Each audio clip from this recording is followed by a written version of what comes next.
good. Well, actually, going by the president's speech, going by his response, of course, if you had a situation where Nigerians, whether Lagos or Abuja or anywhere else, had the power supply uninterrupted 24 hours, then there will be no need for the private sector to come in. Then it meant government has the thing well under control. Yes. But now that you have a situation where the private sector has to come in, it doesn't mean that we have power. And that's what makes it necessary for the private sector to come in at this time. But then, as far as this issue of constant power supply is concerned, remember, not too long ago, just before the last power minister, Barton Naji, resigned. That's right. Under very mysterious circumstances. That's right. He did say that power generation had increased to about 4,000 megawatts, and I think at that time we felt a little bit of that. Yes. Maybe not 24 hours a day, but then suddenly somebody who appeared to be doing a good job ups and resigns, and he hasn't said anything about that since then. But do you suspect that somebody did a good job and then somebody somewhere was not happy about it? Yeah, there is this, I have said it here on television, I mean, even in channels, that the Nigerian system does not like somebody that is very honest. The Nigerian system does not like any person that has integrity, especially when that person probably will provide a solution to our problem. We have several problems. So you think the problem of power supply is actually deliberate? Yeah, there are forces that are working against Nigeria having constant light. They prefer Nigeria to be in darkness because of their own interest. Those, especially those who are selling diesel, those who have invested heavily on diesel. I remember when Obasanjo was leaving, somebody borrowed billions of naira from the bank.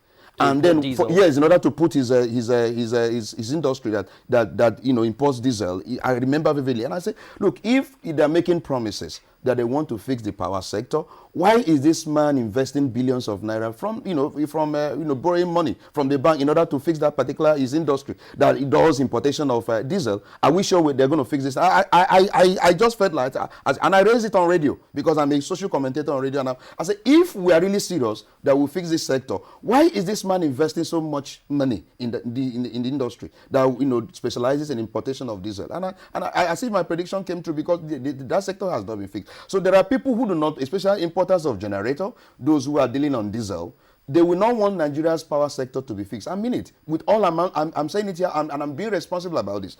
So those people must be kept off. A serious government that really want to fix this sector will look at those people and deal with them and make sure they are put out of business and ensure that you fix light.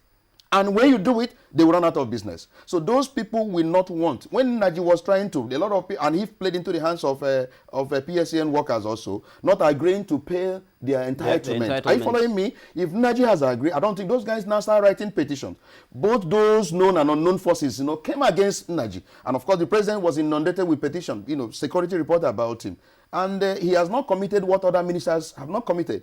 But because of the forces that that was so powerful against Naji was sacrificed on the altar. Are you following me? So the point is that there are people who want to fix Nigeria, but the system does not like them. Wow. And as long as the system does not like them, and you don't have a president that is very strong enough to know that these people are mischievous and will overrule them, then we keep on having this kind of situation we have. And now to one event in our political history that just won't go away.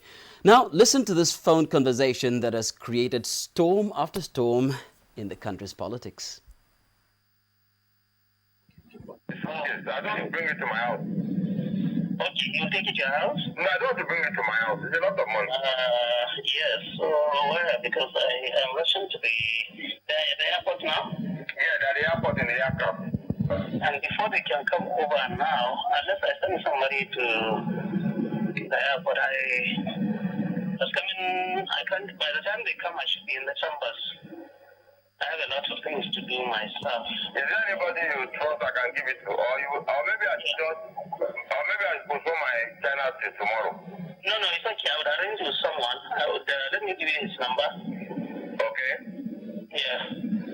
Okay. His number is 080. Hold on. 080. 36. 51. 33. 55. What's his name? Yeah, TJ. Sorry? TJ. TJ. No, TJ.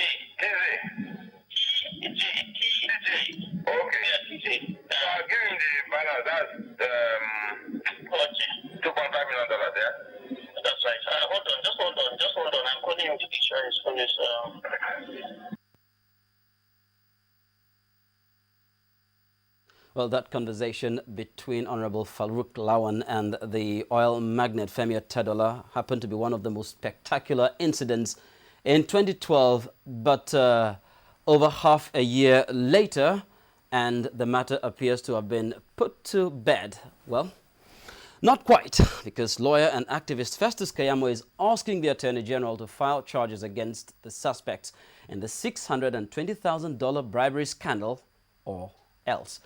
Well, let's hear the or else part of it from the horse's mouth.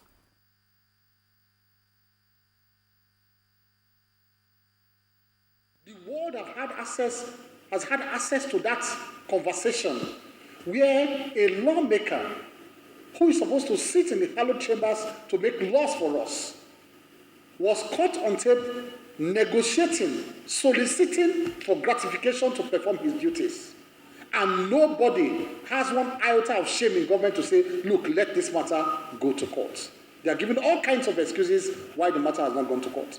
Now, on the issue of locals, let me tell you clearly that in the case of Fawahimi and Akilu, my late boss, Gani Fawahimi, the Supreme Court has settled that fully and finally, that when a crime is involved, all Nigerians have the locus to approach the court and to seek to bring to justice anybody who has been found committing a crime or who has been seen to have committed a crime. I charged him under the Corrupt Practices and Other Offences, Other Related Offences Act, and also under the Penal Code.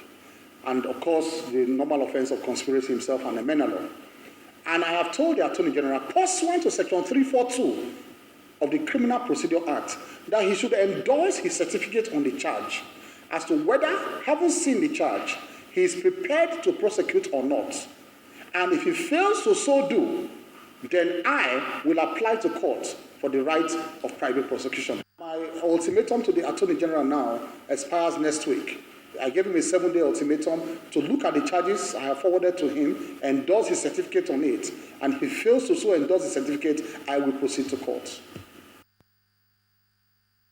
Well, Keyamo's ultimatum to the Attorney General of the Federation expires this week, precisely on Tuesday. We're keeping our eyes and ears peeled for that. Now let's hear another legal angle to that particular matter. They said they are looking for the money. If the suspect has spent the money, how do you want to recover the money? There are cases in our law reports to the effect that even where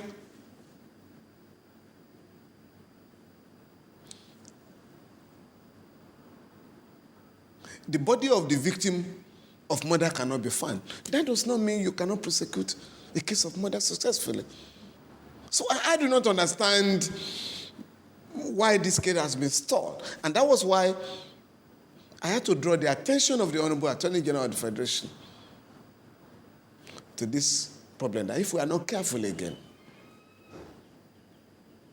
we may be exposing the country to ridicule and thereby suggest that, oh, there is a cover-up by the government. But I know that is not the case, because I had a meeting with the Honorable Attorney General of the Federation yesterday, Mr. Mohamed Adoke Essien, and he assured me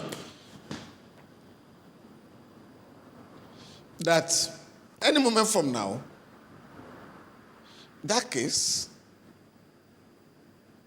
will be given out to those who will be ready to prosecute.